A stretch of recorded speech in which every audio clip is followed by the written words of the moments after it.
for more with Maya. Dare to be more.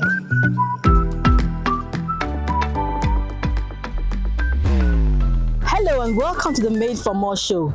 My name is Maya and I am your host.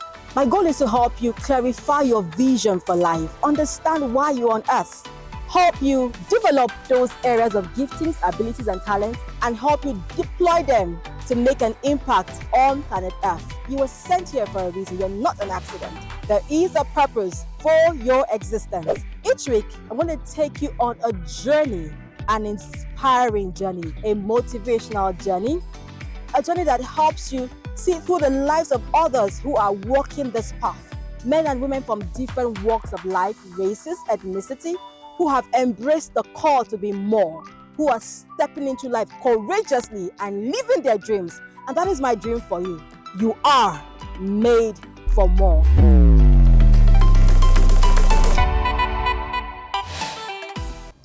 Hello and welcome to another episode of the program Made for More with Maya. It's always my delight to have you on the program. My deepest desire is to see you live life to the fullest, discovering all your potentials, nurturing them and birthing them to make the world a better place, contributing your own quota to society. On this series, every week we have one guest who comes to share their stories with us, and from their life we learn their lessons. We began a series on career, showcasing people who are doing amazing things in the world of work, who love what they do, who have come to realize that career can be a platform for impact, influence, and income. I have another exciting guest with us here today who will share with us his story. But before we go further, I have a quote here from Steve Jobs, and it says, "The only way to do great work is to love what you do." The only way to do great work is to love what you do. Our guest today loves what he does. You'll hear his story in a bit. Join me as I welcome Mr. Omeiza Oketta. Yay! Thank you very much. Glad to have you here. Thank you very much. I've known Omeiza for many years. Mr. Omeiza will be sharing his journey with us. He is the principal partner at Sara Mez Associates, which is a quantity surveying and building construction firm based in Abuja. We're glad to have you here, Omeiza. Welcome. Thank you very much. Fantastic. Thank you very much. In fact, he's currently doing his PhD in that field. So for you to go beyond the first degree, a master's, then you truly must love what you do. So please, for me and our audience out there, what does a quantity surveyor do? Okay, a quantity surveyor is a very dynamic profession. Absolutely. Very dynamic profession. I agree with you. A quantity surveyor, if I'll define it in a layman's term, is one who puts up costs, for a construction project. And not just putting up costs, you manage the costs and ensure that, whatever budget and timelines have been set are not exceeded, for a construction project. That is who a quantity surveyor is. Okay. So when you say you manage costs, please break that down further for us. Okay, when you say you manage costs, let me give you an instance. Like construction projects could be building projects, could be road projects, it could be bridges and all that. So we have costs for every item of the project, for foundation, for the superstructure, for the roofing, for the bridges and all that. So for instance, we have a budget that to do a 1 kilometer road will cost about 200 million. What the quantity surveyor does is to first establish that cost. Why is it 200 million? Bring out all the elements of the cost. And then managing the costs, ensuring that we don't exceed that 200 million. Yeah. Okay, that's interesting. So I want to presume that you work with the engineers, with the project managers, Yes. all of that. Because we know the engineers, we know the architects. Yeah. I don't think we know so much about Yes. a quantity surveyor. Yes. Yeah, so we work together, it's the team, construction team. That's interesting. Yeah. So tell us about Sara Mez Associates. What do you do at your firm? Yeah, Sara Mez Associates Ltd is a quantity surveying firm. So what we do at Sara Mez Associates, is a quantity surveying and a building construction firm. What we do at Sara Mez, one part of the company does bills of quantities, program of works, schedules, management of cost consultancy for construction projects. And the other part of the company does building construction. And that part of the company, we have engineers, we have architects, we have surveyors as well, and the likes.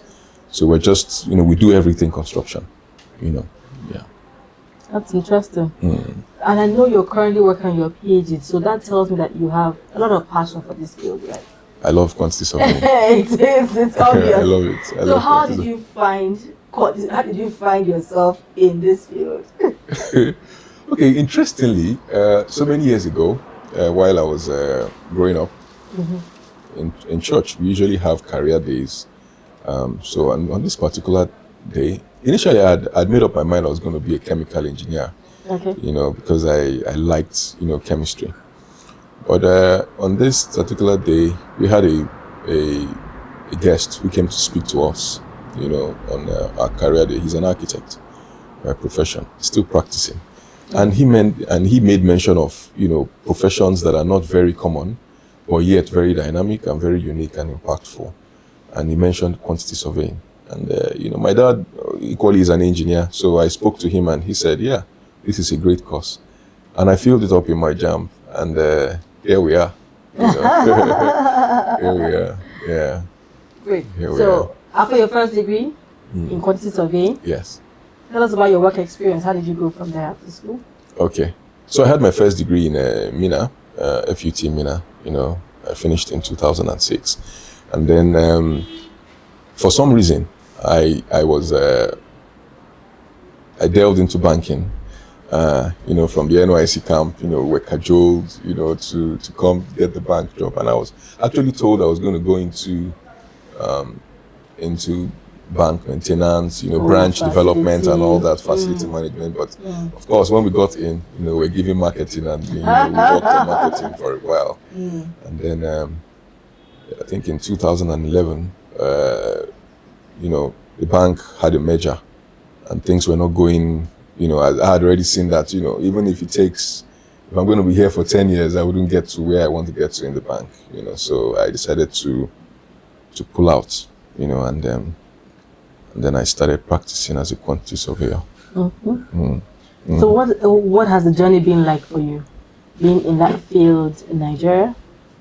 Yeah, it's been an interesting one with its ups and downs anyway. I wouldn't speak on the lows, and the lows are really...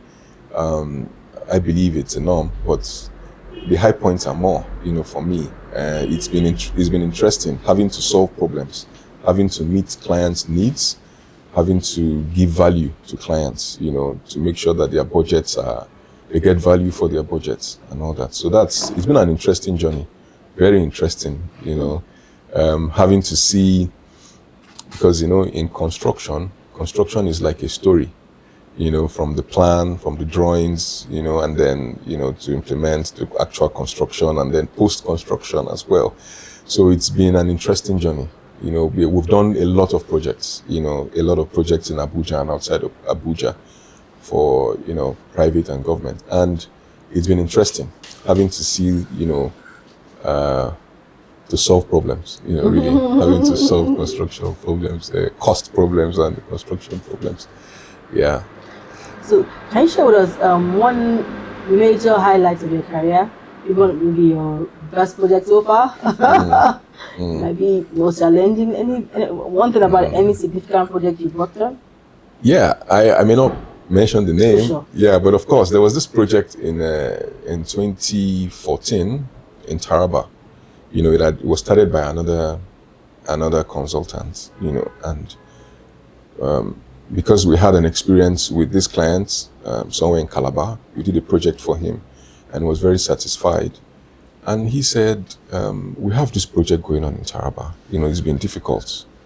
It's supposed to be a simple project, but it's difficult. How can you help us? And we asked for the framework, we asked for the drawings, we asked for everything.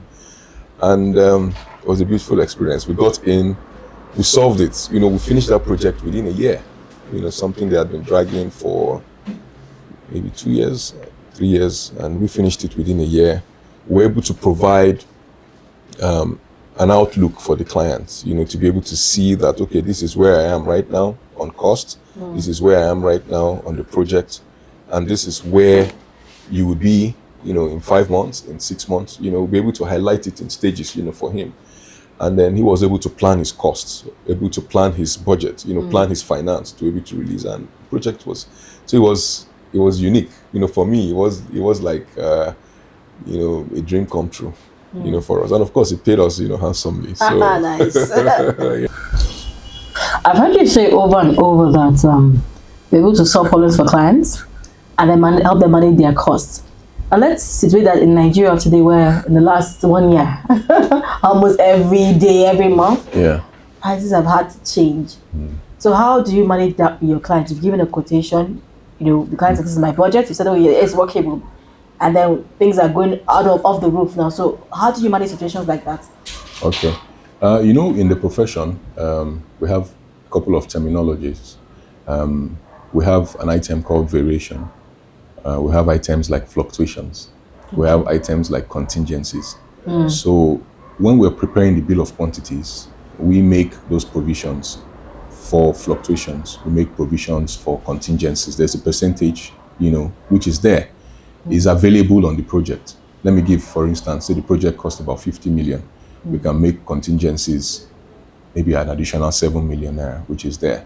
So that will take care of things that, price, fluctuations and all that.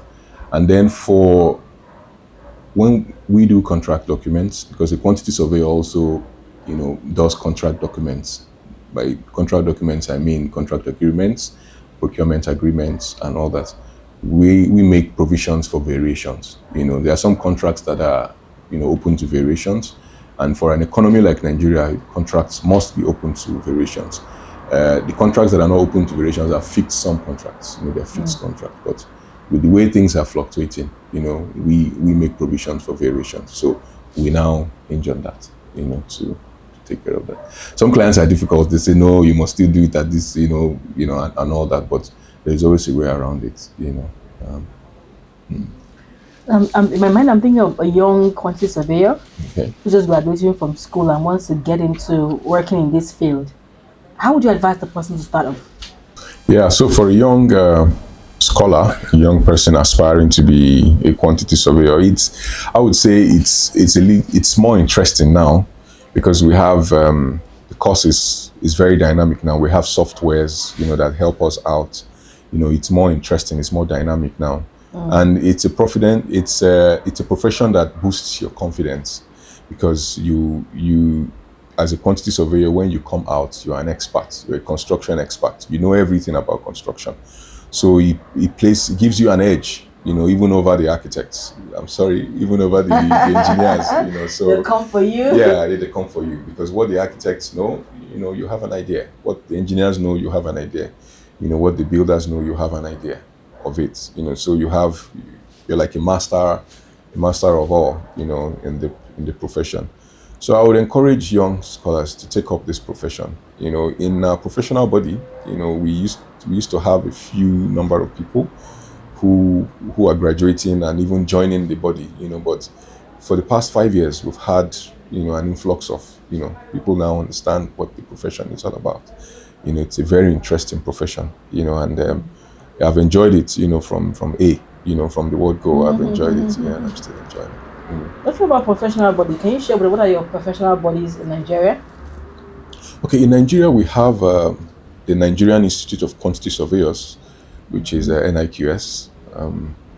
They register, membership of, graduates, young graduates, and then even people who have working experience, who have worked as quantity surveyors. They ought to be in that in this institute. For you to be recognized as a quantity surveyor in Nigeria, you must be a member of the NIQS. So the NIQS is being governed by a body, the Quantity Surveyors Registration Board of Nigeria. Oh, I see. So which is the QSRBN. So that QSRBN registers quantity surveyors. It's more like onboarding from the NIQS. For you to actually practice and have a seal and have a license, you must be a registered member of the Quantity Surveyors Board of Nigeria. So when you get done, you have your license and you have your seal. You have your seal and you have your That's license, your practice what you license. use to practice, right? Great, interesting.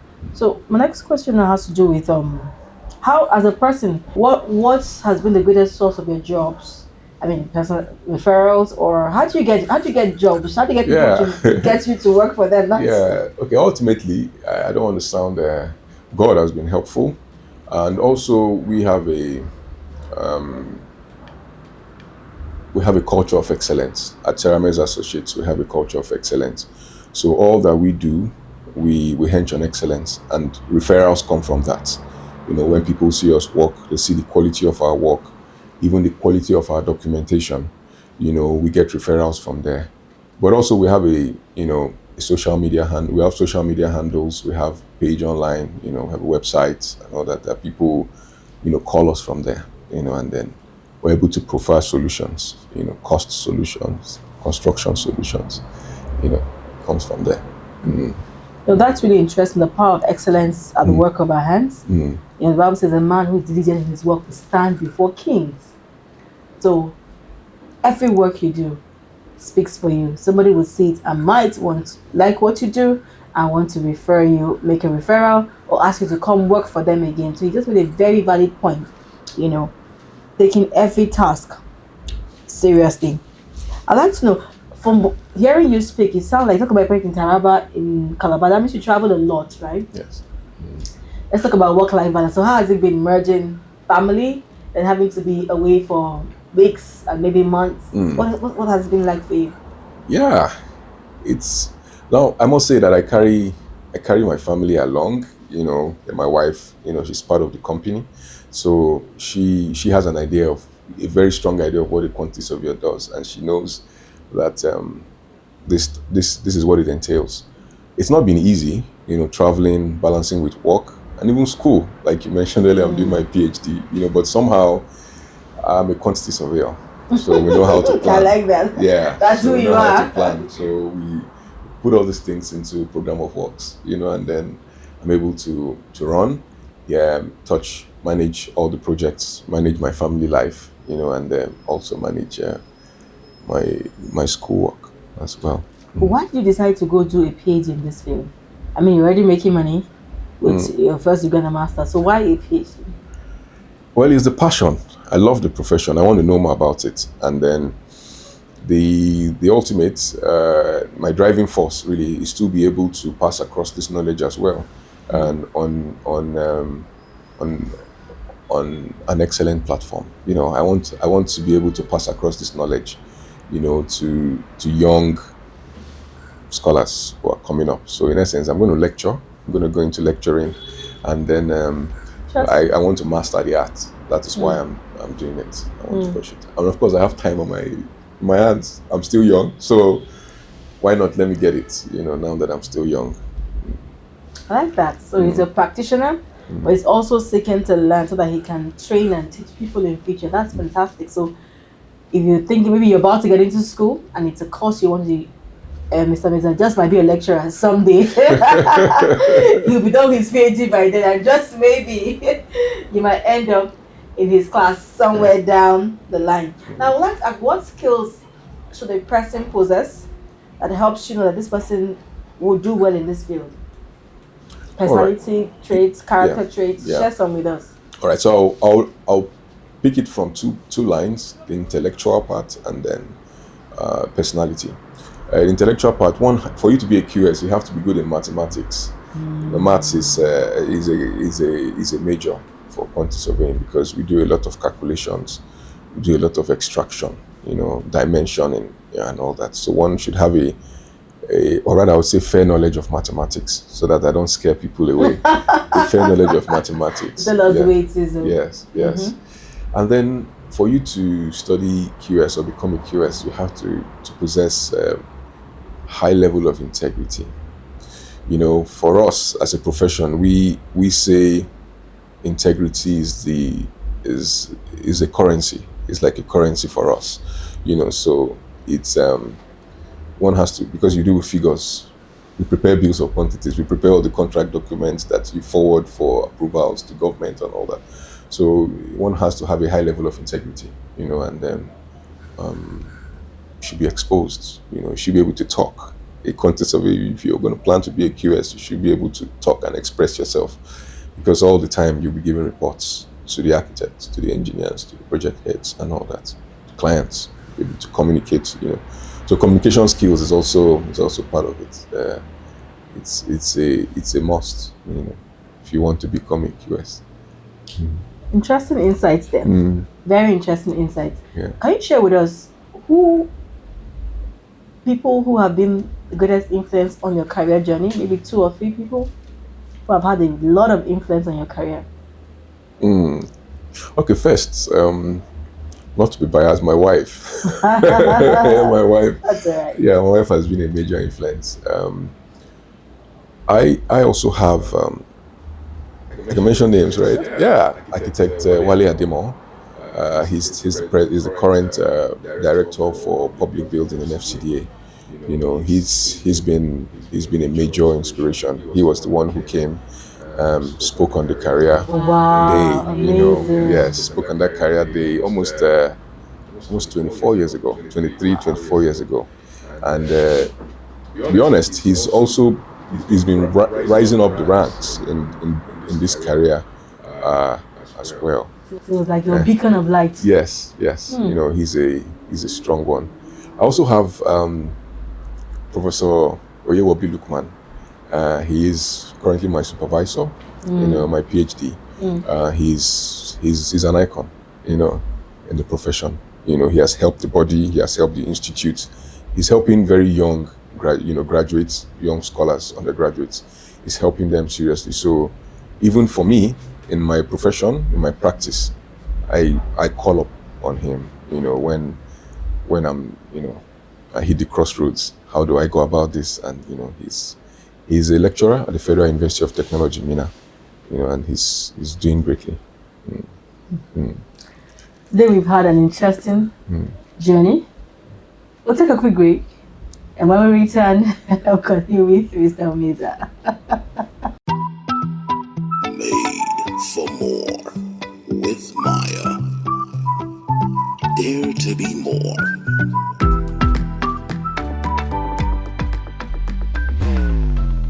Omeiza, I would like to know, when you're not working, what do you do with your time? Oh. Beyond work and school. Yeah, okay. What do you do for leisure? Yeah, I play with my children. Okay. I hang out with my friends, I hang out with my friends. I hang out a lot with my friends. I also do fellowship, church fellowship. So that's what I do, basically. I just play. I like to sleep as well too. I like to sleep as well too. It's all work and no play. Yeah. Sometimes I don't man.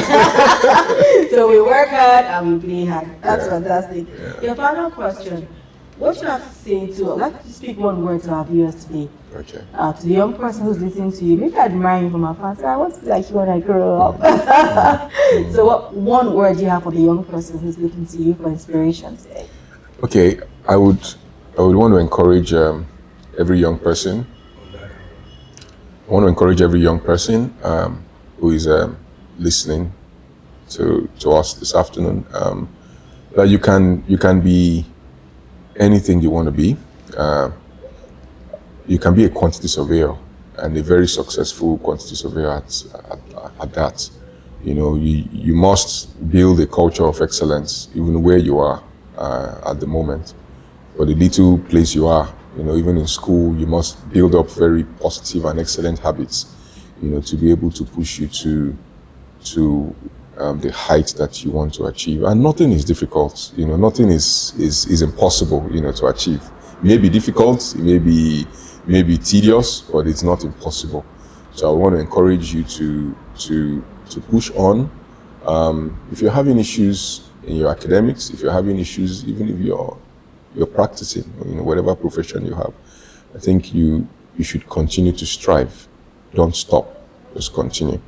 For me, it was not an easy journey, but I'm in an excellent place at the moment, in my career, and I'm enjoying it. You too can be at that level of excellence. Thank you very much.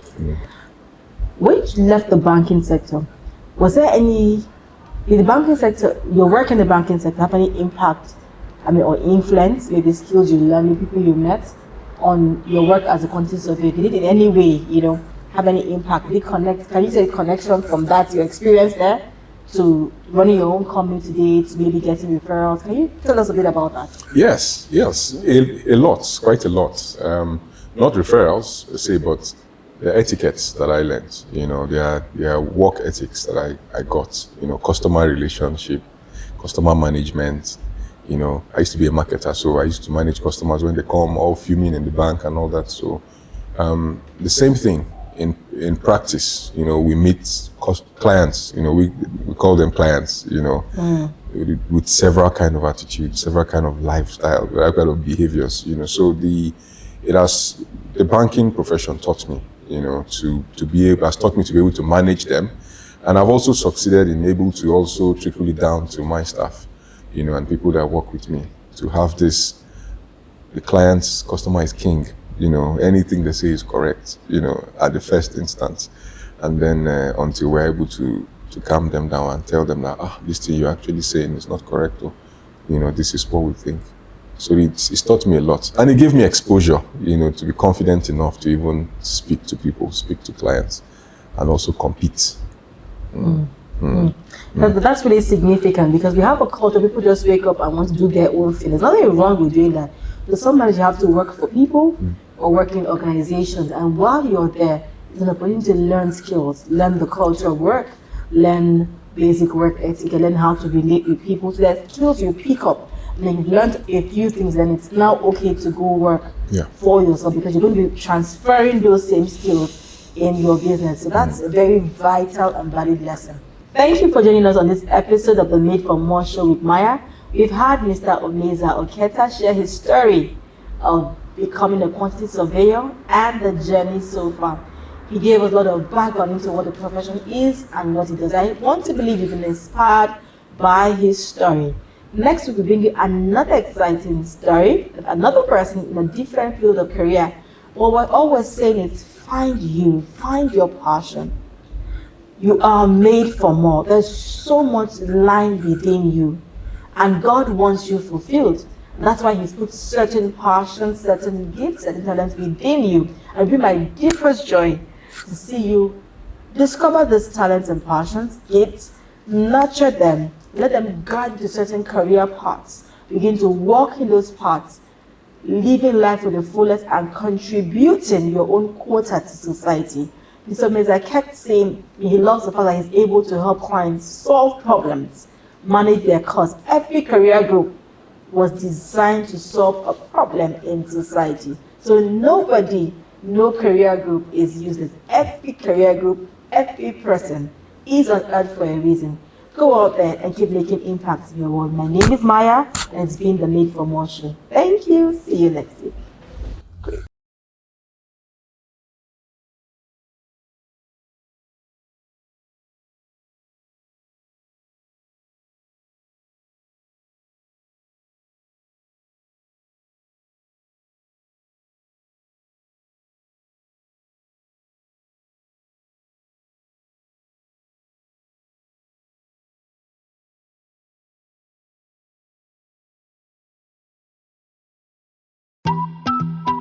Made for more with Maya.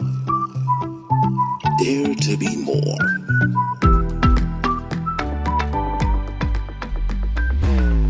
Hello and welcome to the Made for More show.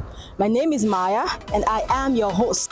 My goal is to help you clarify your vision for life, understand why you're on earth, help you develop those areas of giftings, abilities and talents, and help you deploy them to make an impact on planet Earth. You were sent here for a reason. You're not an accident. There is a purpose for your existence. Each week, I'm going to take you on a journey, an inspiring journey, a motivational journey, a journey that helps you see through the lives of others who are walking this path. Men and women from different walks of life, races, ethnicity, who have embraced the call to be more, who are stepping into life courageously and living their dreams. And that is my dream for you. You are made for more.